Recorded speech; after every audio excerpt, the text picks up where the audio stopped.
Tibetans का ये कहना है कि येटी दूसरे जानवरों की तरह नहीं है, वो थोड़े इंसानों की तरह हैं, लेकिन पूरे इंसान नहीं हैं। उनके कहने के मुताबिक वो रात को सोते नहीं और इंसानों से बहुत दूर, बहुत ज्यादा ऊंचाई में रहते हैं। आपको बुद्धिस्ट मंदिर और बहुत सी किताबों में इनकी तस्वीरें देखने को मिलेंगी। तिब्बत और नेपाल की बहुत सी मॉन्स्ट्रीज दीवारों पर भी आपको ऐसी कई तस्वीरें देखने को मिलेंगी। कुछ कहानियों में ये कहना है कि येटी बहुत पुरसुकून जानवर थे, वहीं पे कुछ कहानियां इनको बहुत खतरनाक जानवर बताती हैं।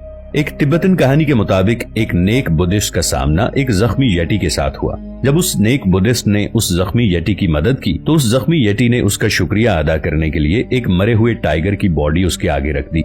दूसरी कहानियां कहती हैं कि इंसानों ने कई बार येटी को शराब पिलाई ताकि येटी एक दूसरे से लड़ने लग जाएं और एक दूसरे को खत्म कर दें। तिब्बतन कहानियों के मुताबिक येटी सिर्फ मेल ही नहीं होते, फीमेल्स भी होती हैं। इन कहानियों के मुताबिक एक दफा एक येटी फीमेल ने एक आदमी को पकड़ लिया और उसमें से उसने 2 बच्चे पैदा किए। जब उस आदमी ने अपने बेटे के साथ भागने की कोशिश की तो उस फीमेल येटी ने उस आदमी को मार दिया और अपने बच्चे को खा गई। हम जैसे लोगों को भले ही ये कहानियां कुछ साल पहले पता चली हों, लेकिन शेर्पा फैमिली में ये कहानियां नस्ल दर नस्ल चलती आ रही हैं। 1951 में जो फुटप्रिंट्स मिले थे, इससे 30 साल पहले भी एक एक्सपीडिशन हुई थी जब चार्ली हॉवर्ड बरी ने बर्फ में कुछ फुटप्रिंट नोटिस किए जिसका अंदाजा नहीं था कि वो आए कहां से थे। येटी की मिस्ट्री की वजह से और भी कहानियां क्रिएट हुई हैं। बहुत से कार्टून, किताबें, यहां तक कि फिल्में भी बनाई गई हैं। सवाल यह है कि येटी के बारे में जो एविडेंस दिया जाता है, इस पर हम भरोसा करें या नहीं। ये एविडेंस 2 तरीके का है। पहले नंबर पर कहानियां आ जाती हैं। हम 1974 की बात करते हैं जब लाप कोडोमा, जो एक नेपाली शेर्पा की बीवी थी, वो नदी के पास जख्मी हालत में पाई गई। जब उनको होश आया तो उन्होंने लोगों को ये बताया कि येटी ने उनको नदी में फेंक दिया था, लेकिन ऐसी चीजों को वेरीफाई करना इंतहाई मुश्किल काम है। हम दूसरे तरीके के एविडेंस पर कॉन्सेंट्रेट करेंगे। वो पांव के निशान, हाथ या बाल हैं। पहले हम फुटप्रिंट की बात करेंगे। कई माउंटेनियर्स ने बहुत से फुटप्रिंट्स लिए और उन्होंने ये क्लेम किया कि ये फुटप्रिंट येटी के ही हैं। 1951 की फोटोग्राफ्स या फिर ये वाली फोटोग्राफ्स जो कि एक आर्मी के दस्ते ने 3 साल पहले ली थी, तो क्या ये फुटप्रिंट्स ठीक हैं? अगर हम साइंस और एक्सपर्ट्स की बात माने तो इसका जवाब नहीं होगा। जैसे 1921 में चार्लीज हॉवर्ड बरी ने अजीबोगरीब फुटप्रिंट्स देखे। उन्होंने कहा वो खुद ही ये बात नहीं मानते कि ये फुटप्रिंट्स किसी जंगली आदमी के हैं। इनफैक्ट उन्होंने एक जर्नलिस्ट को बताया कि ये फुटप्रिंट्स एक भेड़िए के हैं। जर्नलिस्ट को ये कहानी दमदार न लगी, इसलिए उसने ये बात नशर कर दी कि ये फुटप्रिंट्स किसी जंगली आदमी के हैं। लेकिन अगर हम 1951 के फोटोग्राफ्स को देखें तो ये फोटोप्रिंट किसी भेड़िए के हरगिज नहीं लग रहे। डॉक्टर माइकल वार्ड ने कहा कि ये फुटप्रिंट किसी इंसान के ही लग रहे हैं। 1999 में उन्होंने लिखा कि ये फुटप्रिंट एक तिब्बतन के हैं और उसके पैर थोड़े अजीब किस्म के थे। अगर ये फुटप्रिंट्स किसी इंसान के हैं तो कौन सा इंसान इतनी ठंड में नंगे पैर रहता है? फिर माइकल वार्ड ने इसके बारे में भी एक एक्सप्लेनेशन दी। उनका कहना था कि मैं जाती तजुर्बे के तौर पर भूटान और नेपाल में ऐसे कई कबाइल से मिला जो बर्फ में नंगे पांव घूमते हैं, तो क्या ये फुटप्रिंट्स किसी इंसान के थे? साइंटिस्ट कहते हैं कि नहीं। 1955 में कई रिसर्चर्स ने यह कहा कि ये फुटप्रिंट के निशान किसी भालू के हैं। अब दूसरे एविडेंस की बात करते हैं। इन फोटोग्राफ्स को देखिए। ये येटी की खोपड़ी और हाथ है। इनको नेपाल के एक पेंगबोची मोनेस्ट्री में देखा जा सकता है। अब ये खोपड़ी और हाथ नेपाल की मोनेस्ट्री तक कैसे पहुंची? ये एक बहुत ही दिलचस्प कहानी है और मेरे ख्याल में ये किसी मूवी का हिस्सा होना चाहिए। तिब्बतन टेक्स्ट के मुताबिक एक इंडियन संगवा दोरजी जो बुद्धिस्ट मॉन्क थे, वो एक गार में मेडिटेट करने के लिए नेपाल में गए। उन्होंने कहा कि एक बहुत पुरअमन येटी था जो उनके लिए खाना, पानी और तेल लेकर आता था।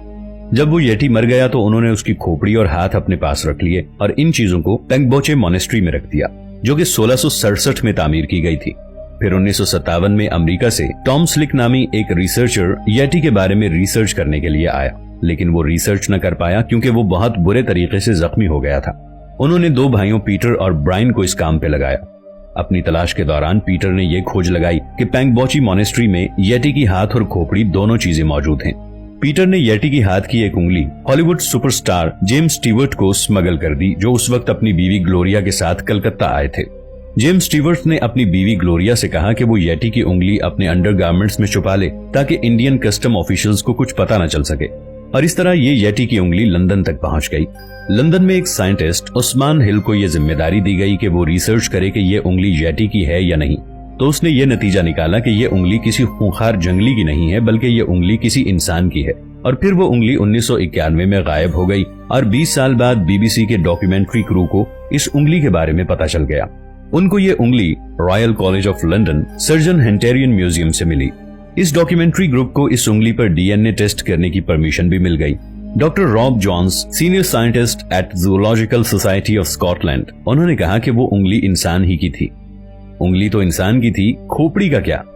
1960 में एडमंड हेलरी, जिन्होंने माउंट एवरेस्ट सर किया था, उन्होंने कहा कि वो कुछ साइंटिस्ट के साथ ये जानने की कोशिश करेंगे कि वो खोपड़ी किसकी है। तो साइंटिस्ट को इस बात का पता चला कि वो खोपड़ी भी किसी दरिंदे की नहीं थी, वो खोपड़ी एक सेरो नामी जानवर की थी जो हिमालय के पहाड़ों में पाया जाता था। तो दोस्तों, वो फुटप्रिंट्स भालू के थे, हाथ किसी आदमी का था और खोपड़ी हिमालय के जानवर की। और अब आते हैं लास्ट एविडेंस की तरफ। ये ऑक्सफोर्ड के ब्रायन हैं। 2013 में उन्होंने पूरी दुनिया को चैलेंज किया कि दुनिया का कोई भी इंसान उनके पास येटी के बाल, दांत या फिर स्किन लेकर आए। इसके बाद उन्हें 57 सैंपल्स मिले। इसमें से उन्होंने 36 सैंपल्स डीएनए टेस्ट के लिए चूज कर लिए और फिर ये सैंपल्स से दूसरे जानवरों के जीन्स के साथ कंपेयर किए गए और अनफॉर्चुनेटली ज्यादा सैंपल्स जानवरों के थे, जैसे कौवा, घोड़ा या फिर भालू। पर इनमें से 2 सैंपल बहुत इंटरेस्टिंग थे। ये सैंपल लद्दाख और भूटान से लाए गए थे और ये सैंपल ऐसे पोलर बेयर से मैच हुए जिनका वजूद 6.5 लाख साल पहले इस दुनिया में था, जिसकी वजह से ब्रायन स्काइज ने कहा येटी दरअसल पोलर बेयर और ब्राउन बेयर का हाइब्रिड है।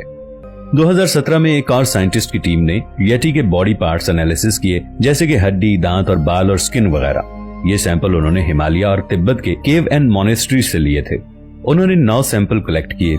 उन्होंने देखा कि 9 सैंपल्स में से 8 samples Asian black bear, Himalayan Tibetan brown bear और उनमें से एक सैंपल एक कुत्ते का था।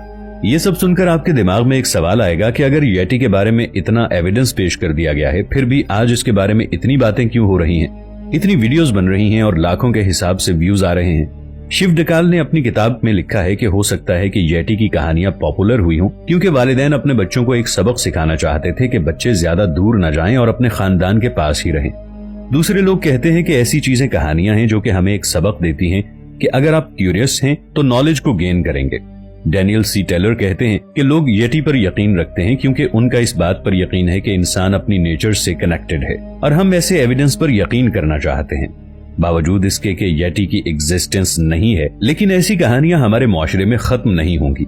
इसकी भी 2 वजूहात हैं। पहला, आप कभी भी ये प्रूफ नहीं कर सकते कि येटी एग्जिस्ट नहीं करता। एक चीज के बारे में अगर आपके पास प्रूफ नहीं है तो इसका मतलब ये भी नहीं कि वो चीज एग्जिस्ट नहीं करती। ये आर्ग्यूमेंट एलियन के बारे में भी दिया जा सकता है। हम कभी ये प्रूफ नहीं कर पाएंगे कि एलियन इस दुनिया में है ही नहीं। और दूसरी बड़ी वजह यह है कि हम सबको मिस्टीरियस कहानियां बहुत पसंद हैं। कहानियां हजारों साल से सुनाई जा रही हैं और हजारों साल बाद भी सुनाई जाएंगी। और हम में से कौन होगा जिसे येटी की कहानी इतनी पसंद न आई होगी?